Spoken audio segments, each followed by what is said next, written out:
नमस्कार दर्शकवृन्द, हाम्रो नियमित प्रस्तुति 6 प्रश्नमा स्वागत छ। म नवराज चालिसे। यतिखेर सत्तारूढ दल नेकपा भित्रको विवाद चर्किँदै गइरहेको छ।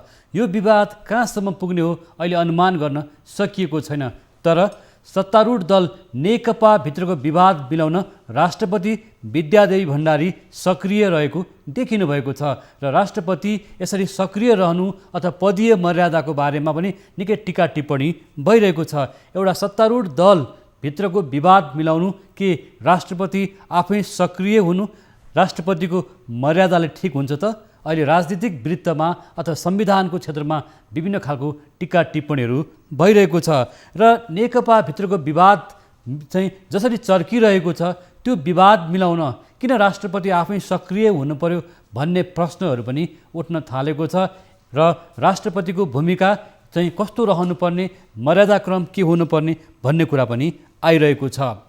र त्यसै गरी ट्रान्सपरेन्सी इन्टरनेसनलको रिपोर्टलाई सरकारले अस्वीकार गरेको छ र ट्रान्सपरेन्सी इन्टरनेसनलको रिपोर्टमा नेपाल भ्रष्टाचारको दलदलमा फसेको, त्यसमा पनि महत्त्वपूर्ण जिम्मेवारीमा पाएका पदीय व्यक्तिहरूबाट, कार्यकारी पदहरूबाट बढी भ्रष्टाचार भएको कुरा उल्लेख गरिएको छ। तर सरकारले त्यो रिपोर्टलाई स्वीकार गरेको अवस्था छैन र अहिले स्थानीय तहदेखि हरेक तहमा भएका भ्रष्टाचार, आर्थिक अनियमितताका बारेमा नि कुराहरू उठिरहेको छ र भारतीय खुफिया एजेन्सी रको प्रमुखले हाम्रा प्रधानमन्त्रीसँग भेटघाट गरेको विषयमा के कस्ता कुराहरू भए, राष्ट्रिय हितका विषयमा भए कि भएनन्, अथवा र प्रमुखले गरेका भेटघाटलाई गोप्य राखियो, लुकाइयो भन्ने विषय पनि आइरहेको छ र नागरिकले एउटा महत्त्वपूर्ण विषयहरूमा जानकारी पाउनुपर्ने लगायतका विषयमा नि यति बेला आवाज उठ्न थालेको छ र सूचनाको हकलाई समेत कुण्ठित गरियो, प्रेस स्वतन्त्रता कमजोर भयो भन्ने कुराहरू पनि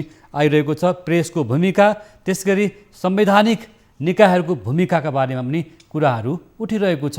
यिनै सन्दर्भमा संविधानविदहरूले यतिखेर राष्ट्रपतिको सक्रिय भूमिका, त्यसरी आन्तरिक राजनीतिमा बाहिर हस्तक्षेप जसरी बढिरहेको छ, खुफिया एजेन्सी त्यसै गरी राजदूतहरूको सक्रियताका बारेमा नि टीका टिप्पणीहरू भइरहेको छ। यिनै सन्दर्भको बारेमा आज हामी कुराकानी गर्नेछौँ।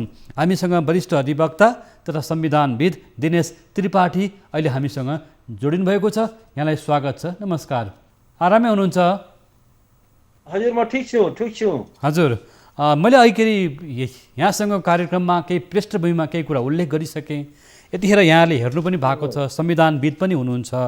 सत्तारूढ दलभित्रको आन्तरिक कलह मिलाउन राष्ट्रपतिलाई अघि सारिएको छ, राष्ट्रपतिको भूमिकालाई विवादमा तानिएको छ। तपाईँहरू संविधानविद पनि हुनुहुन्छ, यो न्याय क्षेत्रका व्यक्तिहरूले यो विषयलाई कसरी हेर्नुभएको छ यति बेला? अब होइन, यसमा के हो भने हाम्रो वर्तमान संविधानले कार्यकारी राष्ट्रपतिको परिकल्पना गरेको छैन।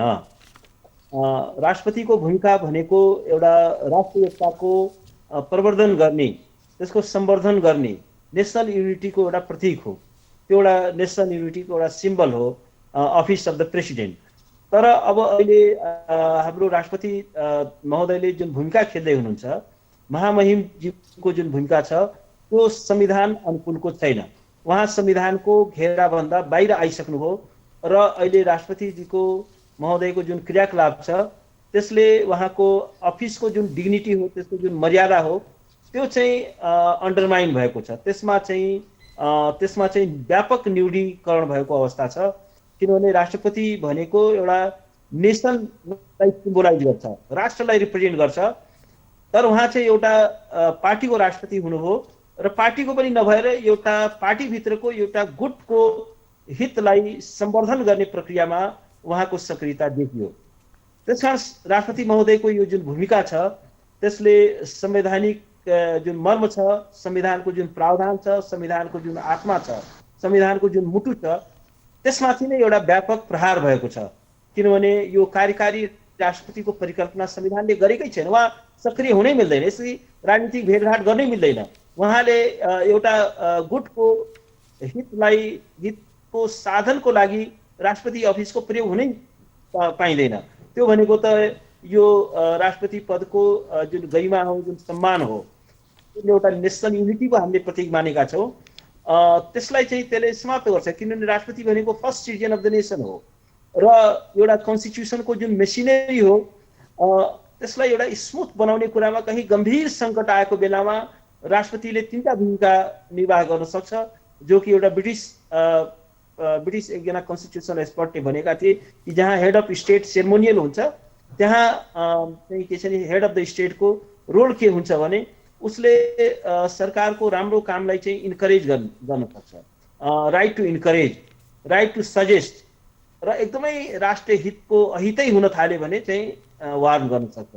तर अब अहिले तपाईँ के देखियो भने राष्ट्रपति पदको जुन प्रेसिडेन्टको हाउस छ त्यसको प्रयोग त के हो भने पार्टीभित्रको झगडा मिलाउने, एउटा गुटलाई बलियो बनाउने, एउटा गुटलाई चाहिँ के छ भने त्यसको शक्तिलाई प्रवर्धन गर्ने, र त्यो कुराको लागि राष्ट्रपति पदको जुन पदको प्रयोग भएको देखियो या दुरुपयोग भएको देखियो।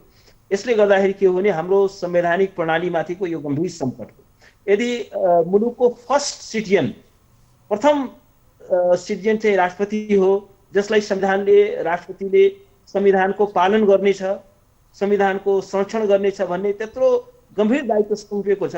अब राष्ट्रपतिबाट नै संविधानको चाहिँ उल्लङ्घन हुन थाल्यो भने, संवैधानिक प्रणालीको चाहिँ अव्याख्या हुन थाल्यो, संविधानलाई नै अन्डरमाइन गर्ने कोसिस भयो भने त यो संविधान त डिरेल भइसक्यो। वास्तवमा के हो भने अहिले मैले के देखिरहेको छु भने नेपालको संविधानलाई एउटा राष्ट्रपतिको अहिलेको वर्तमान क्रियाकलापबाट पनि एउटा गम्भीर सङ्कट छ, उहाँ गम्भीर खतरा देखियो। किनभने उहाँले नै संविधानको पालना गरेको देखिएन, उहाँ नै आफ्नो पदको मर्यादाभित्र रहनु भएन, र जसले गर्दाखेरि के हो भने यसले रङ म्यासेज गयो।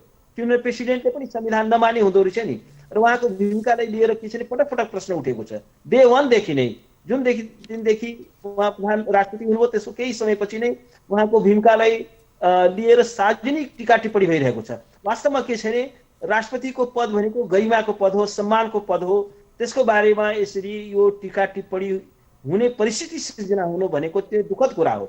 हजुर, वरिष्ठ अधिवक्ताज्यू, जस्तो यहाँले भन्नुभयो, यहाँले संविधानविद पनि हुनुहुन्छ, राष्ट्रपतिको यो अहिलेको भूमिकाको विषयलाई लिएर संविधानको एउटा विद्यार्थी हुँ। हजुर, म यहाँसँग आउँछु। राष्ट्रपतिको अहिलेको भूमिकाको विषयलाई लिएर परिकल्पना गरेका जुन मूल्य र मान्यता हुन् त्यो खतरामा परोस्।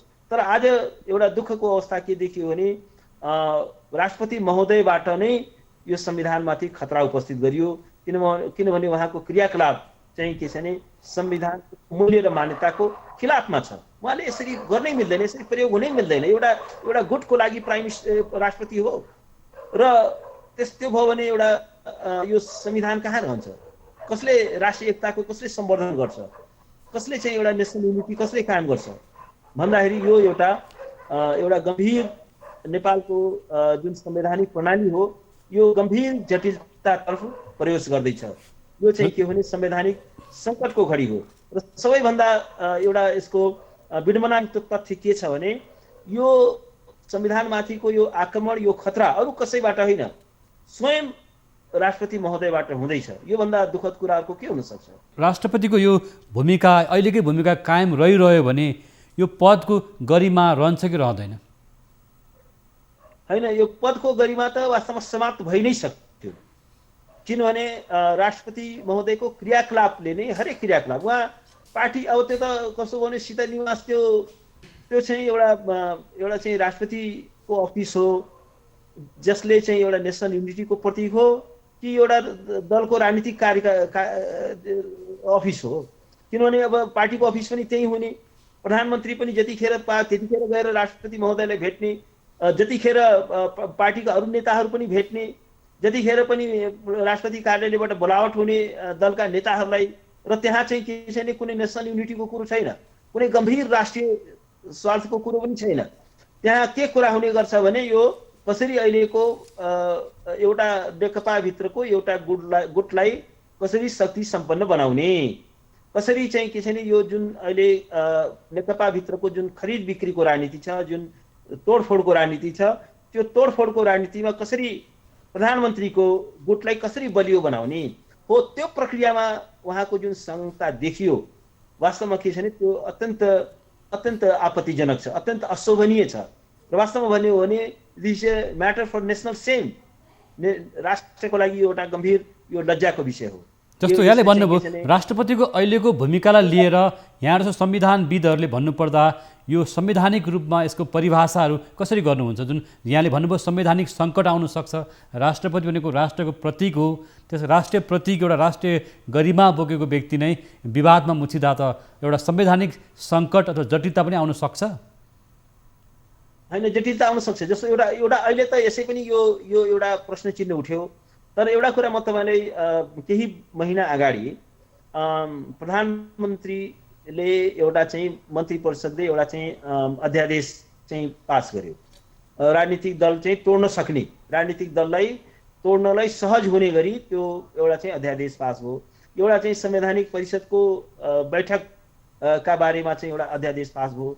यो चाहिँ एउटा प्रधानमन्त्रीको कार्यालयको या प्रधानमन्त्री परिषदको एउटा अनकन्स्टिट्युसनल मुभ थियो। त्यो चाहिँ के छ भने संविधानको भावनाको खिलाफमा थियो, संवैधानिक नैतिकताको विरुद्धमा थियो। र वास्तवमा के हो भने यो अध्यादेश रुल बाई अर्डिनेन्स गर्न पाइँदैन यो कुनै पनि डेमोक्रेटिक सोसाइटीमा। र के गरियो भने राष्ट्रपति महोदयले त्यसलाई 5 मिनटमै क्लियर गरिदिनु भयो। मलाई चाहिँ राम्रोसँग उहाँले त्यो पढ्नु पनि भएन, उहाँले आफ्नो माइन्ड पनि एप्लाई गर्नु भएन। र अहिले पनि के छ भने बजारमा धेरै किसिमका हल्लाहरू छन्, किनभने अहिलेको प्रधानमन्त्रीले कुनै पनि मूल्यमा उहाँ सत्ता छोड्न तयार हुनुहुन्न र आत्मरक्षाको लागि उहाँले चाहिँ कुनै पनि अनकन्स्टिट्युसनल मुभ उहाँले गर्न सक्नुहुन्छ। राष्ट्रपति भनेको एउटा ठुलो सेफगार्ड हो, संविधानको पालनकर्ता र संरक्षणकर्ता हो। यदि प्रधानमन्त्रीले कुनै गैर संवैधानिक मुभ, कुनै अनकन्स्टिट्युसनल मुभ गर्यो भने त्यो चाहिँ के छ भने राष्ट्रपतिको कार्यालयले त्यसलाई एप्रुभ गर्दैन, त्यसलाई चाहिँ अनुमोदन गर्दैन। तर अहिले सङ्कट के देखियो भने एउटा गम्भीर जोखिम खतरा के देखियो भने अहिले प्रधानमन्त्रीले कुनै सिरियस अनकन्स्टिट्युसनल गैर संवैधानिक कदम चाले पनि राष्ट्रपति महोदयले त्यसलाई के गरिदिनुहुन्छ, आँखा चिम्लेर त्यसलाई क्लियर गरिदिनुहुन्छ। राष्ट्रपति ज्यूले आफ्नो भनौँ न पदीय गरिमा भन्दा पनि आफ्नो पार्टी जुन राजनीतिक पार्टीप्रतिको उहाँको झुकाव बढी देखियो। हो हो हो त्यो के भयो भने एउटा किनभने अहिले कस्तो देखियो भने नेकपा भित्रको जुन इनफाइटिङ छ, जुन आन्तरिक कलह छ, त्यसको व्यवस्थापन गर्न अहिले प्रधानमन्त्री असक्षम हुनुहुन्छ। उहाँमा चाहिँ त्यो आन्तरिक मतभेदलाई व्यवस्थापन गर्ने एउटा चाहिँ कन्फ्लिक्ट म्यानेजमेन्टको कौशल सिप उहाँमा देखिएन। उहाँले चाहिँ के छ भने किनभने हेर्नुहोस्, एउटा once you are prime minister, तपाईँले पार्टीभित्रका सबै विभिन्न किसिमको स्वार्थ समूहहरू हुन्छन्, विभिन्न किसिमको गुटहरू हुन्छन्, विभिन्न किसिमको सबैलाई एकोमोडेट गरेर एउटा डेमोक्रेटिक पार्टिज भनेको it's a politics of accommodation. सबैलाई स्पेस दिनुपर्ने हुन्छ, सबैको कुरा सुन्नुपर्ने हुन्छ, सबैले एकोमोडेट गर्नुपर्ने हुन्छ। विनर टेक अल जस्तो भन्ने हुँदैन। डेमोक्रेटिक पार्टिज भनेको के छ भने यो विन विनको सिचुएसन हुन्छ, त्यहाँ चाहिँ विनर टेक अल भन्ने हुँदैन। उहाँलाई के लाग्छ भने आई एम द स्टेट, म नै राज्य हुँ र राज्य नै म हुँ भन्ने एउटा मेगालोमानिया, एउटा चाहिँ खतरनाक एउटा मनोविज्ञानबाट ग्रस्त हुनुहुन्छ अहिलेको प्रधानमन्त्री। र यसकारण के छ भने उहाँलाई के लाग्छ भने उहाँ भएन भने यो मुलुक नै रहँदैन। उहाँलाई के लाग्छ भने उहाँ बाहेक अर्को यो पुरुष जन्मिएको छैन जसले यो मुलुकलाई अगाडि बढाउन सक्छ। त्यसकारण उहाँलाई के लाग्छ भने उहाँ एउटा अपरिहार्य व्यक्तित्व हो, त्यो एउटा खतरनाक मनोविज्ञानले चाहिँ उहाँ ग्रस्त हुनुहुन्छ। त्यसकारण ही क्यान टेक एनी अनकन्स्टिट्युसनल, कुनै पनि गैर संवैधानिक कदम उहाँले चाल्न सक्नुहुन्छ। उहाँले सङ्कटकाल लगाउन सक्नुहुन्छ। सङ्कटकाल लगाउन पाइँदैन, संविधानले त्यो परिकल्पना गरेको छैन। प्रधानमन्त्रीको कुर्सी सङ्कटमा पर्यो भन्दैमा सङ्कटकालको प्रयोग गर्न पाइँदैन। तर अहिले गम्भीर खतरा कहाँनिर छ भने राष्ट्रपति महोदयले त्यो कुरा विचार गर्नुहुन्न। उहाँले चाहिँ के छ भने प्रधानमन्त्रीको जुन सिफारिस छ त्यो सिफारिस संविधान सम्मत छ कि छैन, त्यो विवेक सम्मत छ कि छैन भन्ने कुरामा उहाँले आफ्नो विवेक, आफ्नो माइन्ड प्रयोग गर्नुहुन्न। उहाँले के गरिदिनुहुन्छ भने आँखा चिम्लेर त्यसलाई क्लियर गरिदिनुहुन्छ। कुनै खतरनाक अध्यादेश आयो भने उहाँले चाहिँ आँखा चिम्लेर त्यसलाई क्लियर गरिदिनुहुन्छ, आँखा चिम्लेर त्यसलाई पास गरिदिनुहुन्छ। उहाँले प्रधानमन्त्रीजीले एउटा कन्स्टिट्युसनल को गरिदिनु भयो, जस्तो मध्यावधिको निर्वाचन। मध्यावधिको परिकल्पना अहिलेको संविधानमा धेरै जटिल छ, किनभने जबसम्म अहिलेको प्रेजेन्ट पार्लियामेन्टले अल्टरनेटिभ गभर्मेन्ट चाहिँ प्रड्युस गर्न सक्छ, 2 वा 2 भन्दा बढी दलहरूले जबसम्म सरकार बनाउन सक्छन्, जबसम्म यो पार्लियामेन्ट कम्पिटेन्ट छ नयाँ सरकार प्रड्युस गर्नको लागि, सरकारै बन्न सकेन भने, कसैको पनि सरकार बन्न सकेन भने, कसैले पनि विश्वासको मत हासिल गर्न सकेन भने, त्यस्तो अवस्थामा बाहेक, त्यस्तो अपवादात्मक व्यवस्था बाहेक अहिलेको यो पार्लियामेन्ट चाहिँ के छ भने समय आगामी चाहिँ यो चाहिँ बिदा हुन सक्दैन र मध्यावधि निर्वाचन हुन सक्दैन। तर हामीलाई यसको चाहिँ यो यहाँनिर खतरा के छ भने, जोखिम के छ भने, अहिलेको सबैभन्दा ठुलो जोखिम के हो भने, किनभने राष्ट्रपति भनेको एउटा बिगेस्ट सेफगार्ड हो, एउटा कन्स्टिट्युसनले परिकल्पना गरेको एउटा चाहिँ बिगेस्ट सेफगार्ड हो। जसरी एउटा चाहिँ के छ भने यो वेंकटा रमण चाहिँ भारतको राष्ट्रपति हुनुहुन्थ्यो, उहाँले एउटा बडो मार्मिक शब्द के भन्नुभएको छ भने, राष्ट्रपति एउटा इमर्जेन्सी लाइट हो, अरू बेला इमर्जेन्सी लाइट बल्दैन, तर जब सबै यो चाहिँ के छ भने इलेक्ट्रिसिटी सप्लाई बन्द हुन्छ, सारा अँध्यारो हुन्छ, अनि इमर्जेन्सी लाइट बल्छ। त्यसकारण जब कन्स्टिट्युसनल मेसिनरी फेल भइसकेपछि मात्रै के छ भने प्रेसिडेन्टले चाहिँ एक्ट गर्ने हो, होइन भने प्रेसिडेन्टले एक्ट गर्न मिल्दैन। र प्रेसिडेन्टले चाहिँ के छ भने प्राइम मिनिस्टरको कुनै एउटा अनकन्स्टिट्युसनल मुभ छ भने, कुनै पनि अनकन्स्टिट्युसनल बिललाई, कुनै पनि अनकन्स्टिट्युसनल आदेशलाई, कुनै पनि प्राइम मिनिस्टरको कुनै पनि अनकन्स्टिट्युसनल सिफारिसलाई, गैर संवैधानिक सिफारिसलाई राष्ट्रपतिले मान्नु हुँदैन। किनभने राष्ट्रपति चाहिँ के छ भने संविधानको पालनकर्ता हो, संविधानको चाहिँ रक्षक हो, एउटा चाहिँ के छ भने राष्ट्रकै अभिभावक हो। उहाँले चाहिँ के छ भने एउटा राष्ट्रको एउटा अभिभावकीय भूमिका उहाँले खेल्न सक्नुपर्छ। तर अब यहाँ नेपालमा सबैभन्दा ठुलो जोखिम के देख्यो भने, प्रधानमन्त्रीमा अधिनायकवादी मनोविज्ञान हावी छ, उहाँमा सर्वसत्तावादी मनोविज्ञान हावी छ, उहाँमा कुनै संवैधानिक नैतिकता भन्ने कुरा के पनि देखिँदैन, उहाँमा चाहिँ के छ भने कुनै एउटा विवेक प्रयोग गर्ने, एउटा कन्स्टिट्युसनल माइन्ड प्रयोग गर्ने, डेमोक्रेटिक चाहिँ के छ भने माइन्ड प्रयोग गर्ने, त्यो चाहिँ हाम्रो प्रधानमन्त्रीज्यूमा त्यो बिल्कुलै त्यो क्षमता देखिएन। उहाँ चाहिँ के छ भने उहाँको एक सूत्रीय एजेन्डा छ, कुनै पनि हालतमा सत्ता नछोड्ने, कुनै पनि हालतमा चाहिँ के छ भने मुलुक जाओस् भाँडमा जाओस्, तर चाहिँ के छ भने उहाँ जानु हुँदैन। यति बेला ट्रान्सपरेन्सी इन्टरनेसनलको रिपोर्ट पनि सार्वजनिक भएको छ। त्यो रिपोर्टमा भ्रष्टाचारमा नेपाल दलदलमा फसेको र उच्च तहमा, राजनीतिक तहमा अथवा प्रधानमन्त्रीको तहमा, उच्च तहमा भ्रष्टाचार बढिरहेको छ भन्ने कुरालाई सरकारले अस्वीकार गरेको छ। यो विषयलाई कसरी हेर्नुहुन्छ? अब एउटा कुरा के हो भने, यो ट्रान्सपरेन्सी इन्टरनेसनल भनेको एउटा चाहिँ एकदमै क्रेडिबल इन्स्टिट्युसन हो, अन्तर्राष्ट्रिय संस्था हो, जसमा चाहिँ के छ भने एकदमै इन्टरनेसनली रिकग्नाइज एक्सपर्टहरू हुन्छन् र उनीहरूले बडो अब्जेक्टिभ तरिकाले एउटा ग्लोबल करप्सन इन्डेक्स उनीहरूले एभ्री इयर प्रकाशित गर्छन् र त्यो चाहिँ के छ भने कुनै पोलिटिकली बायस हुँदैन र त्यसको रिपोर्टलाई चाहिँ के छ भने संसारभरि नै एउटा अत्यन्त त्यसलाई विश्वसनीय मानिन्छ, त्यसलाई एकदमै क्रेडिबल मानिन्छ र संसारका सबै लोकतान्त्रिक सरकारहरूले होस्, जति पनि के छ भने इन्टरनेसनल इन्स्टिट्युसन्सहरू होस्, युनाइटेड नेसन्स होस्, र जति पनि यो लेन्डिङ इन्स्टिट्युसन्सहरू हुन्, ऋण लगानी गर्ने, विश्व ब्याङ्क होस्, अन्तर्राष्ट्रिय मुद्रा कोष होस्, एसियाली ब्याङ्क होस्, यिनीहरूले पनि त्यसको रिपोर्टलाई अत्यन्त गम्भीरतापूर्वक लिन्छन् र वास्तवमा के छ भने अहिले विश्वव्यापी रूपमा एउटा आन्दोलन के छ भने खास गरेर डेभलप वर्ल्डमा एकदमै सचेत भएको छ। किनभने त्यहाँको ट्याक्स पेयरहरू आफ्नो ट्याक्सको पैसा दुरुपयोग भएको हेर्न चाहँदैन।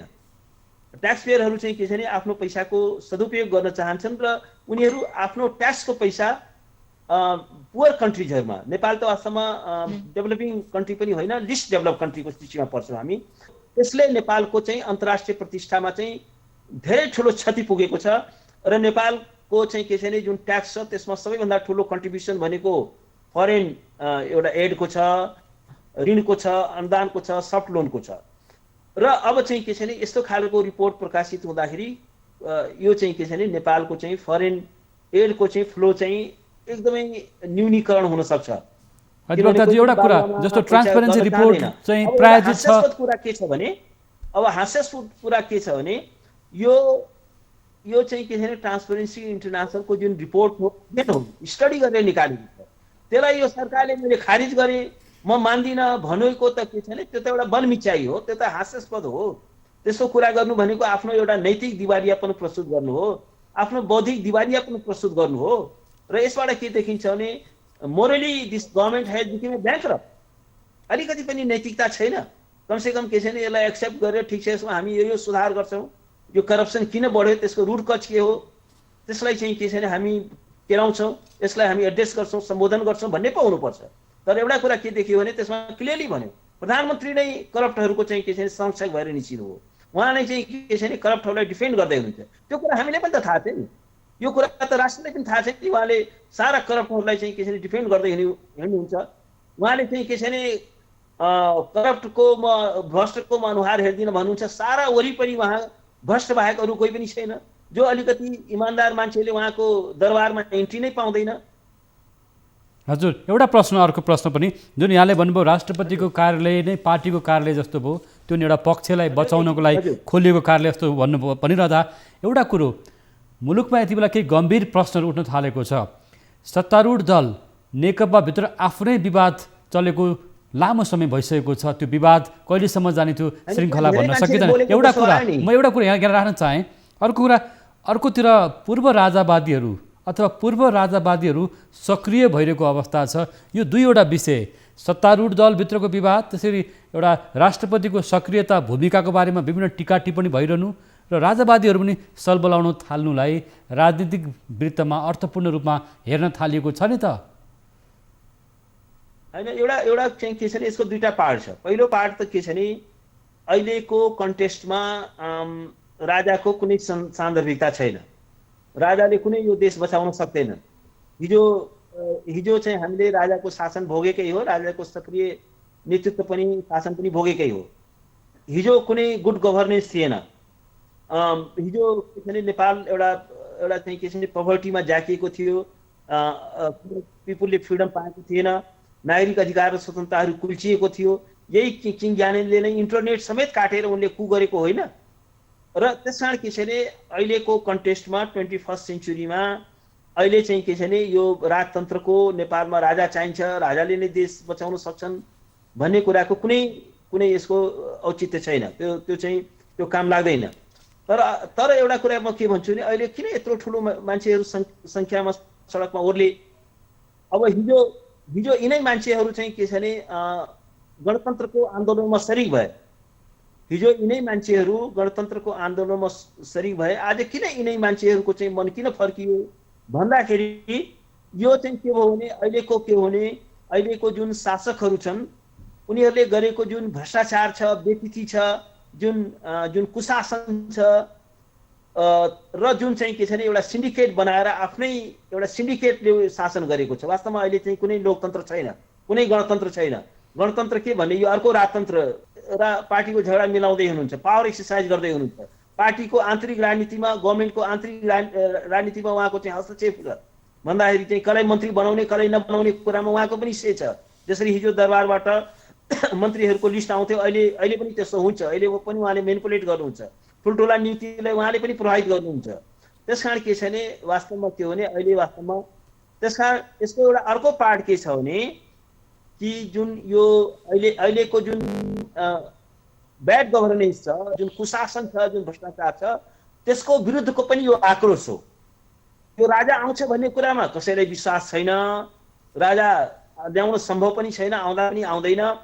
यसको लागि चाहिँ के छ भने गम्भीर चाहिँ के छ भने उथल पुथल आउनुपर्छ। अहिलेको होल कन्स्टिट्युसन फेल हुन्छ नि त।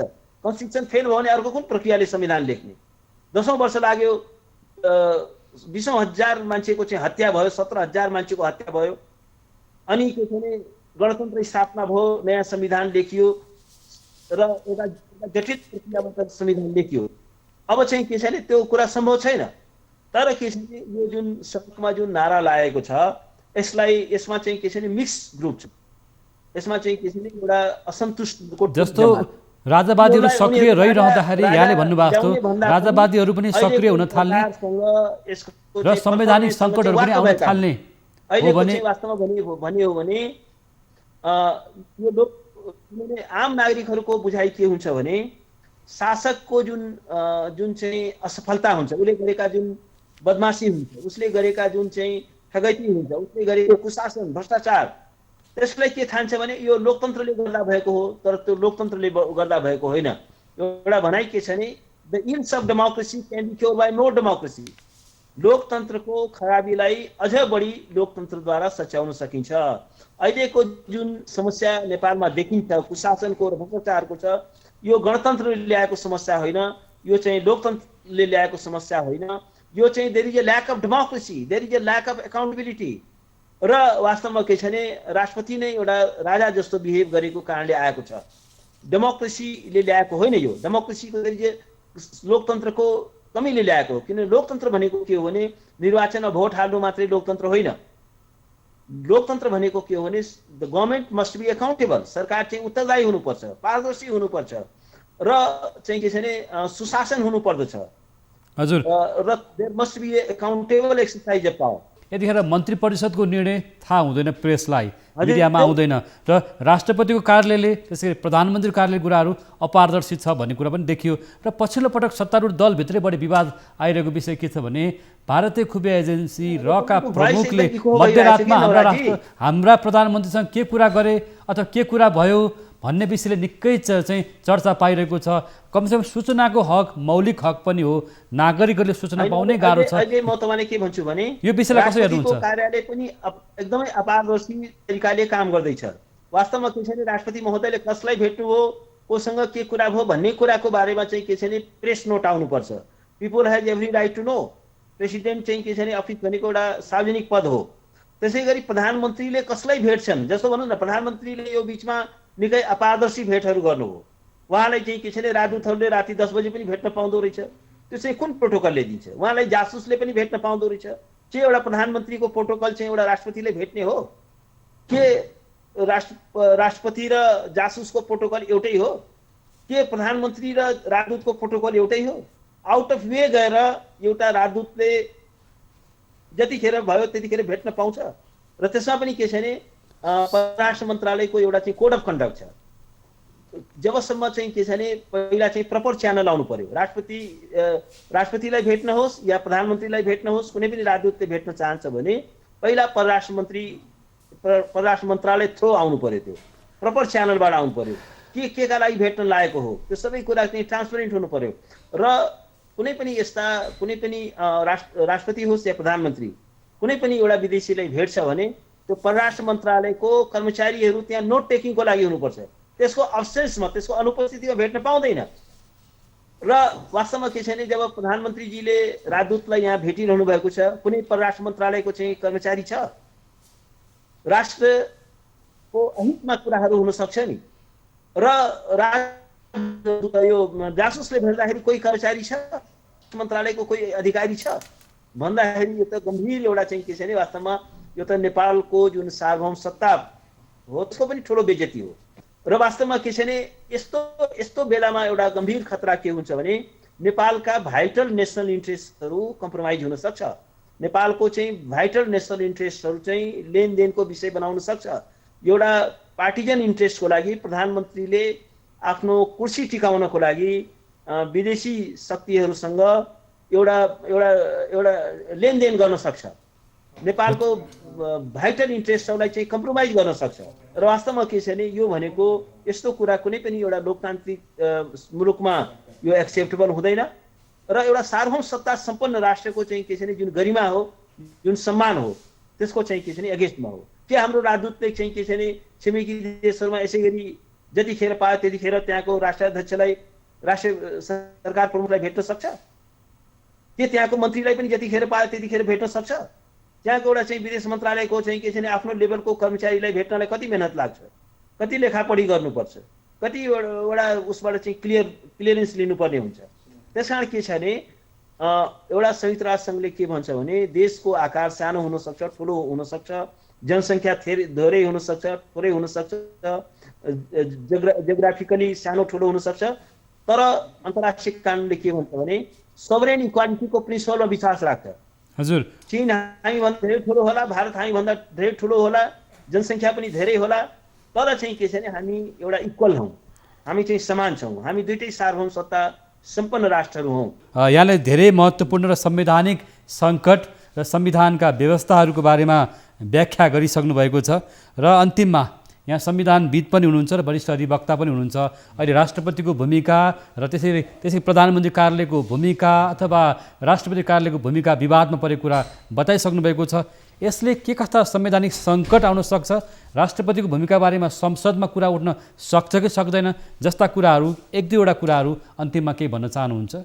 होइन, मेरो विचारमा यो चाहिँ के छ भने राष्ट्रपतिको पद पनि एउटा पब्लिक अफिस हो, सार्वजनिक पद हो।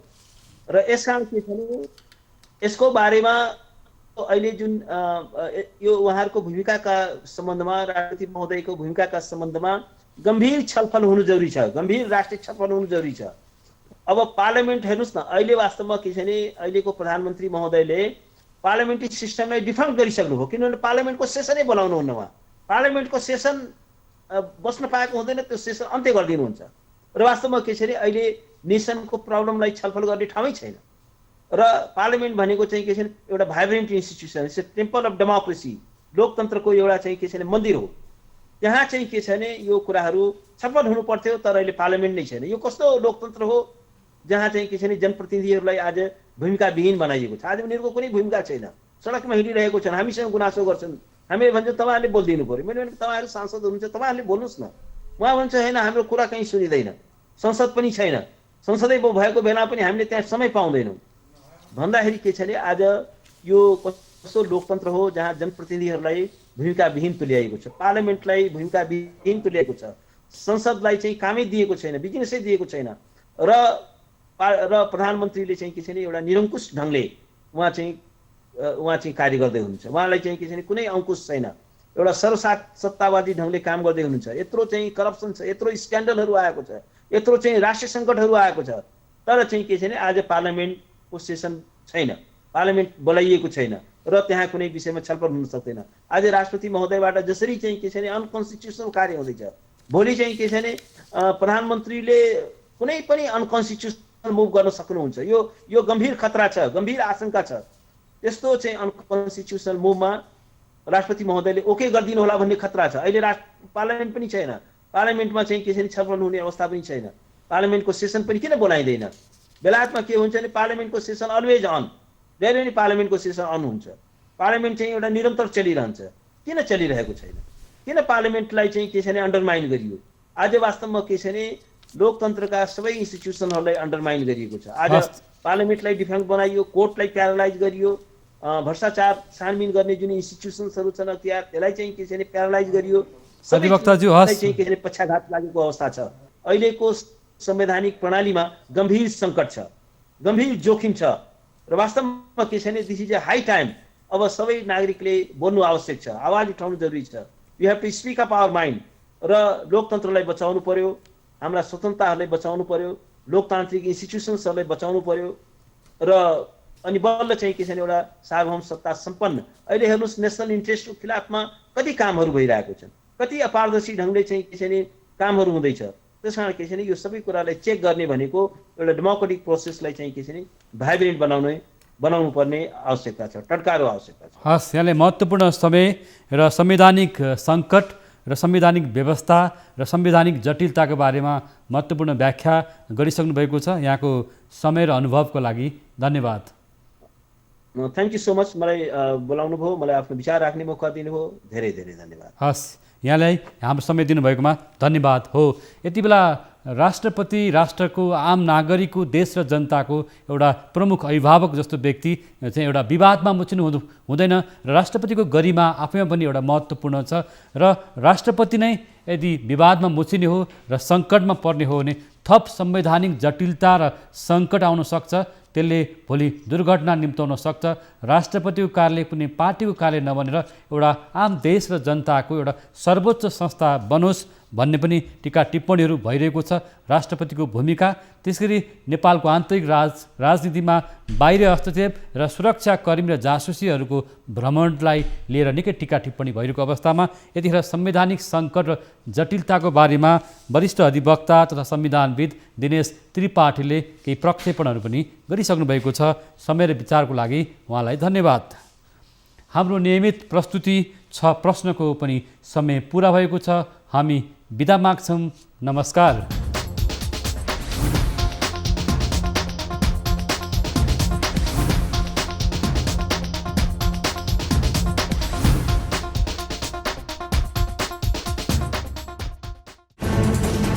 कोरोनाले सृजना गरेको सङ्कटमा पल पलका न्युज अपडेट र हर क्षेत्रको कभरेजका लागि न्युज 24 नेपाल युट्युब च्यानललाई सब्स्क्राइब गर्नुहोला।